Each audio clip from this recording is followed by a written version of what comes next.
फेफड़ों में अगर ट्यूमर हो और अगर कैंसर हो और फिर रोगी को सांस ना आए और पानी भरने लगे, तो ऐसी अवस्था में गौमूत्र में कुछ औषधियाँ तैयार करके हम लोग देते हैं रोगियों को। इसके अलावा एक घरेलू औषधि भी हम देते हैं जिसमें 2 ग्राम हींग और गाय के घी में भून के ऊपर से देसी गाय के दूध में ही देना होता है। और ये फेफड़ों के कैंसर या अन्य कैंसर में जब पानी भरता है वो कितनी तीव्रता से काम करता है, इसका साक्षात उदाहरण आपके सामने ये रोगी खड़े हैं जिनको पहले ठीक से सांस भी नहीं आता था और पाइप लगा हुआ था। कहाँ पे लगा हुआ था पाइप आपको? यहाँ पे लगा हुआ था। और कितने दिन के बाद ये पाइप हट गया आपका? 1 महीने बाद। 1 महीने में मात्र पाइप हट गया। पहले क्या क्या तकलीफ रहती थी?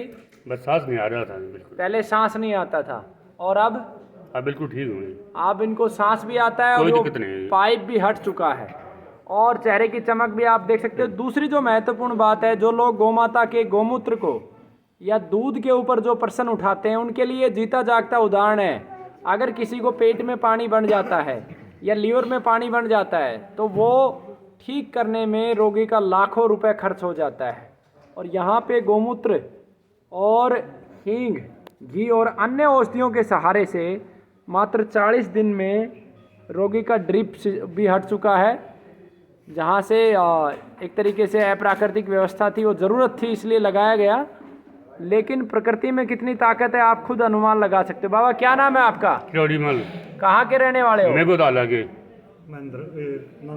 नांगल चौधरी के पास कौन सा गांव है? मेघोताला। और जिला महेंद्रगढ़ ही है? हाँ, जिला महेंद्रगढ़। क्या मोबाइल नंबर फोन रखते हैं आप? तेरा नंबर बता दीजिए। हाँ जी, 9650480642।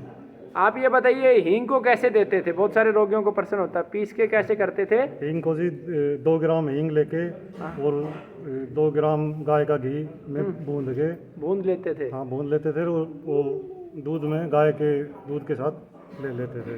तो हींग को भूनते कहाँ पे थे?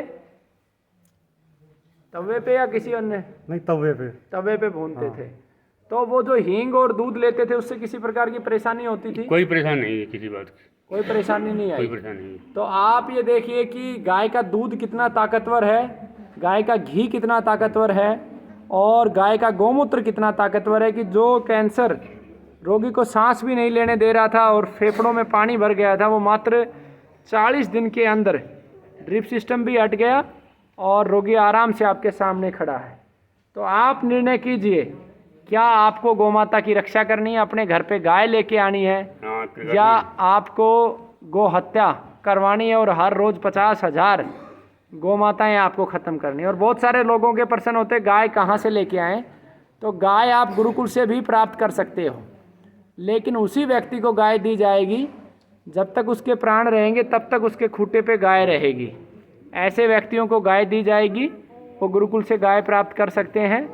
तो आप गाय की रक्षा करेंगे? जरूर करेंगे सर। और जो लोग गाय नहीं रख सकते, कम से कम गाय का दूध अच्छे मूल्य पे खरीद के, गौमूत्र खरीद के किसान का सम्मान बढ़ा सकते हैं। उसके लिए झिझक ना करें। आप जब 1 लीटर गौमूत्र किसी से लेके आएँ तो उसको 30 रुपये जब आप दोगे तो निश्चित रूप से वो गाय अपने घर पे रखेगा। या 1 लीटर गौमूत्र का 40 रुपये जब आप दे के आओगे तो किसान गाय रखेगा। आप सोचोगे कि सब कुछ आप बचा लो, हॉस्पिटलों में तो करोड़ों रुपए, लाखों रुपए खर्च कर दो, लेकिन किसानों को कुछ भी ना दो। ऐसा आप करोगे तो थोड़े दिन के बाद वो किसान भी आर्थिक तंगी के चलते हुए वो भी गाय नहीं रखेगा। क्योंकि आप गाय इसलिए नहीं रख रहे क्योंकि आपके पास या तो जगह नहीं है या आपके पास समय नहीं है। लेकिन जिनके पास जगह, समय है, वो गाय तब रखेंगे जब आप उनके पास पैसे पहुंचाओगे। जब उनके पास पैसे पहुंचेंगे तो निश्चित रूप से गाय भी बचेगी और आप सबका जीवन भी बचेगा। वंदे मातरम, जय भारत।